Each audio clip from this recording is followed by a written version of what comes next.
André Bouchard.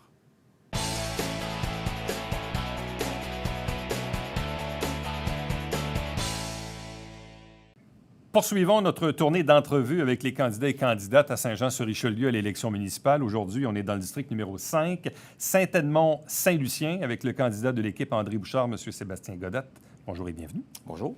Tout d'abord, on s'est vu au printemps, mais un peu comme tout le monde, mais rappelez-nous un peu les motivations qui vous amènent à vous porter candidat à cette élection. Bien, écoutez, c'est les 4 dernières années à l'Hôtel de Ville. Je voyais ce qui se passait un petit peu dans ma ville, je voyais un petit peu ce qui se passait à l'Hôtel de Ville et j'avais le goût de faire une différence dans la vie des gens. J'avais le goût de travailler pour les gens et j'avais surtout envie de changer le climat à l'Hôtel de Ville parce que je trouvais que c'était tellement polarisé, c'était tellement négatif comme ambiance qu'à un moment donné, je me suis dit, est-ce que je peux m'impliquer? Est-ce que je peux faire une différence dans la vie des gens ou est-ce que je peux amener quelque chose qui permettrait aux gens de voir la politique municipale d'une autre façon? Puis la réponse, c'était oui. Donc, c'est pour ça que j'ai décidé de me présenter. Question de vous faire découvrir un peu. Donc, qui êtes-vous? Vous travaillez dans quel domaine? Vous avez des entreprises, mais vous êtes aussi un cadre dans le réseau de la santé. Exactement. Je suis dans le réseau de la santé depuis environ une vingtaine d'années. J'ai été chef de service à l'hôpital du Haut-Richelieu pendant plusieurs années. J'ai travaillé à l'hôpital pendant 15 ans. Maintenant, je suis au Conseil CRI Santé et Services sociaux de la baie James, donc je suis coordonnateur des ressources humaines.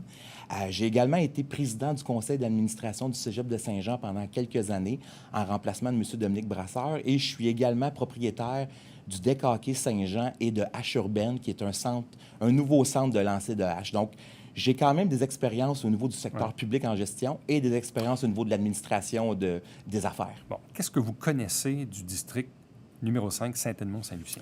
Bien, je connais le district numéro 5 parce que, premièrement, mon père y a habité pendant plusieurs années, donc j'avais l'occasion d'habiter dans le district.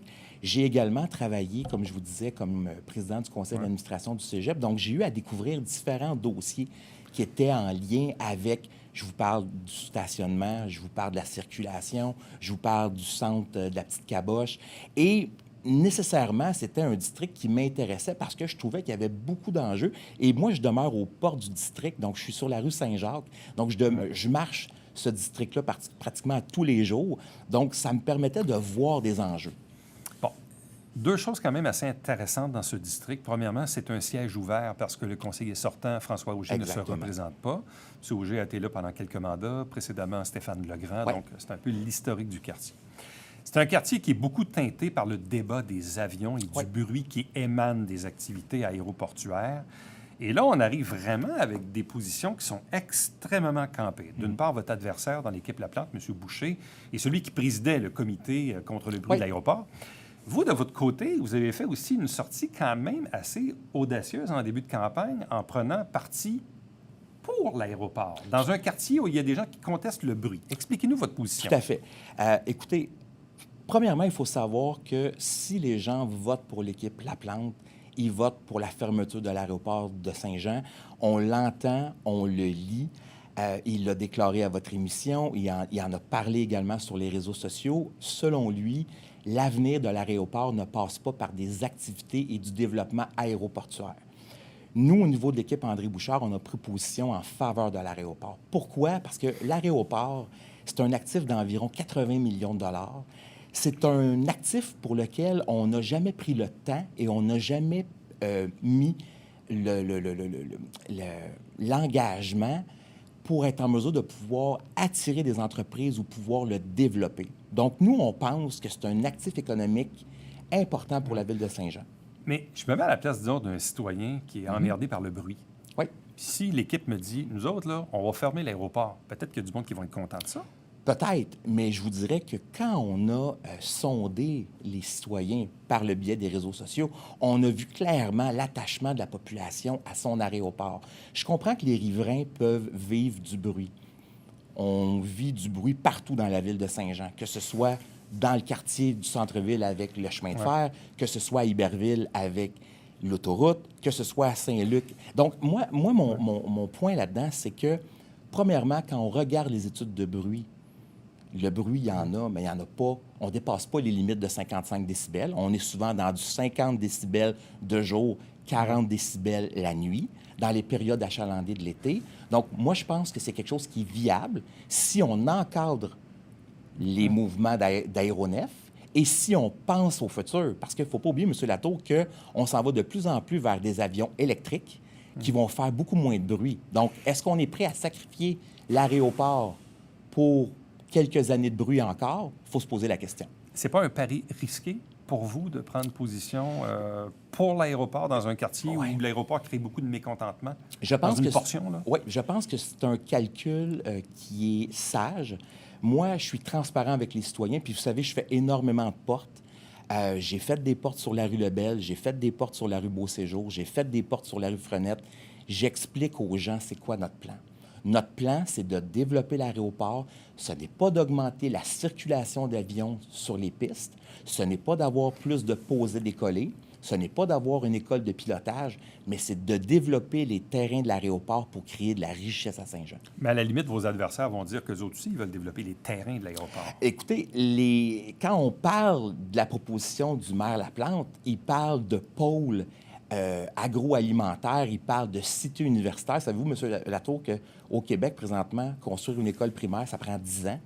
Est-ce qu'on a encore 10 ans à attendre des projets qui sont pour lesquels on ne voit pas rien? Là. Vous savez, là, M. Laplante nous informe, nous parle qu'il y a un projet. On n'a rien vu, on n'a rien entendu. Le gouvernement du Québec n'a même pas été sondé par rapport à ce projet-là. Donc, nous, l'avenir de la ville, c'est maintenant, c'est pas dans 10 ans.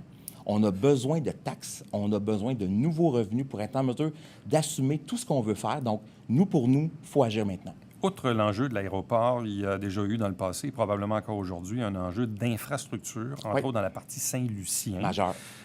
Quels sont vos engagements là-dessus? On est vous savez, le quartier Saint-Edmond puis le quartier Saint-Lucien, c'est des quartiers, moi, je pense qu'on les a oubliés durant les dernières années. C'est probablement parce que c'est des vieux quartiers. On en a pour les quartiers qui sont plus au nord de la ville. Moi, mon engagement, c'est d'augmenter le niveau d'investissement en infrastructure. Écoutez, il y a des rues, je me promène beaucoup, il y a des rues où il n'y a pas eu de pavage depuis 50 ans. Il y a des trottoirs qui n'ont pas été refaits depuis 40 ans. Il y a des égouts qui débordent aux 2 ans dans les sous-sols des résidents. Et moi, je pense que c'est inacceptable dans une ville de 100 000 habitants. Et on doit faire des investissements majeurs dans notre quartier pour être en mesure de remettre ça à jour. Je ne dis pas d'être meilleur que les autres, je dis juste d'avoir des services qui sont équivalents à ce que les autres quartiers de la ville ont. Bon. Qu'en est-il des problématiques qu'on a déjà vécues, peut-être même avant la pandémie, au cégep? On parlait de stationnement tantôt. Tout à fait. Là, c'était un peu difficile de se faire une idée parce que les élèves n'étaient pas tous en présentiel là, depuis un petit bout. Mais est-ce qu'il y a encore une problématique à l'égard du stationnement et de la circulation qui entoure le cégep? Exactement. Oui, vous avez vu probablement sur les réseaux sociaux, j'ai fait une vidéo au coin de Montcalm et Séminaire où on parlait de la circulation. Nous, notre projet, c'est de refaire l'ensemble de la rue entre la rue Méran et la rue Vanier. Donc, c'est de réaménager la rue pour être capable d'avoir des arrêts d'autobus sécuritaires en face du cégep. On veut avoir une lumière pour diriger mieux le trafic dans les périodes de pointe. On veut refaire aussi l'échangeur Vanier parce que c'est dangereux. Quand on essaie de s'en aller vers Saint-Eugène par la rue Vanier, ça peut amener des problématiques. Et au niveau du stationnement, les citoyens, quand on les rencontre, écoutez, il y a des voitures là, de 7h30 le matin à 6h le soir, 5 jours sur 7. Donc, c'est compliqué pour le ramassage des déchets, le déneigement l'hiver. Donc, il faut essayer de trouver une solution. Comment voyez-vous à ce moment-là l'agrandissement du cégep? Parce qu'il y a un projet, là.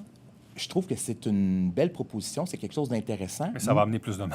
Oui, tout à fait. Par contre, nous, on a un projet de développer un stationnement qui serait en partenariat avec la Ville de Saint-Jean et le cégep sur les terrains du Festival des Montgolfières ou de l'aéroport, à côté du boulevard Gouin, qui amènerait les étudiants à passer derrière le centre de recherche scientifique et s'amènerait au cégep via, dans le fond, la partie arrière. Donc, on enlève les autos dans les rues au pourtour du cégep, on redonne la priorisation aux citoyens et on envoie les étudiants vers le boulevard Gouin. Bon, vous avez parlé de l'échangeur Vanier. Là. Ça, c'est l'espèce de spaghetti qui a été fait à l'époque du maire Beauregard. Donc, je remonte à quelques années déjà. Comment on pourrait réaménager ça pour que ça ait de l'allure? Parce que c'est un spaghetti qui n'est pas clair à comprendre là, pour les gens qui viennent de l'extérieur. Bien, le projet qui est regardé, c'est un carrefour giratoire parce que le boulevard du Séminaire se trouve à desservir, dans le fond, la rue Vanier, se trouve à desservir aussi la rue, si ma mémoire est bonne, c'est la rue Frenette qui est tout près. Pas la rue Frenette, pardon, la rue Coderre.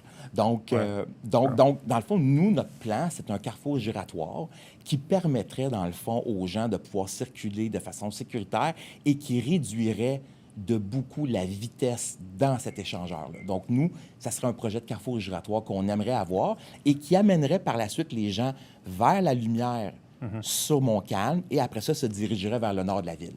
Bon. Avez-vous d'autres engagements pour le quartier? Bien, écoutez, mes principaux engagements, c'est au niveau des infrastructures, au niveau de la sécurité routière. Je vous dirais que ça roule énormément vite dans Saint-Edmond, particulièrement sur la rue Cousin. On a des enjeux, il n'y a pas d'arrêt-stop, il n'y a pas nécessairement de dos-down. Sur la rue Saint-Georges également, dans Saint-Lucien, il y a beaucoup de vitesse. Donc ça, c'est des engagements qu'on souhaite prendre envers les citoyens. Et il y a aussi toute la réflexion du stade, donc Richard Lafontaine, alors que nous, on aimerait avoir du gazon en permanence, dans le fond, dans l'avant-champ. C'est en demande. On perd, dans le fond, des tournois ou des possibilités d'avoir des événements à Saint-Jean à cause de ça. Donc, on aimerait aussi des investissements au stade Richard Lafontaine. Là. Bon, en terminant, vous avez expliqué un peu tantôt les motivations à vous présenter. Pourquoi le faire en équipe avec l'équipe de Mme Bouchard? J'ai beaucoup aimé l'approche de Mme Bouchard quand on est entré en contact au mois de janvier. Je trouvais que c'était quelqu'un qui était rassembleuse, je trouvais quelqu'un qui était respectueuse et j'ai la sincère conviction que Mme Bouchard peut faire une grande différence dans les relations entre les employés, les citoyens et le conseil de ville. Donc, j'ai décidé d'embarquer dans cette belle aventure-là avec elle. Sébastien Godette, merci beaucoup. Bien, merci à vous. Restez avec nous puisqu'au retour, on reçoit l'adversaire, M. Boucher de l'équipe La Plante.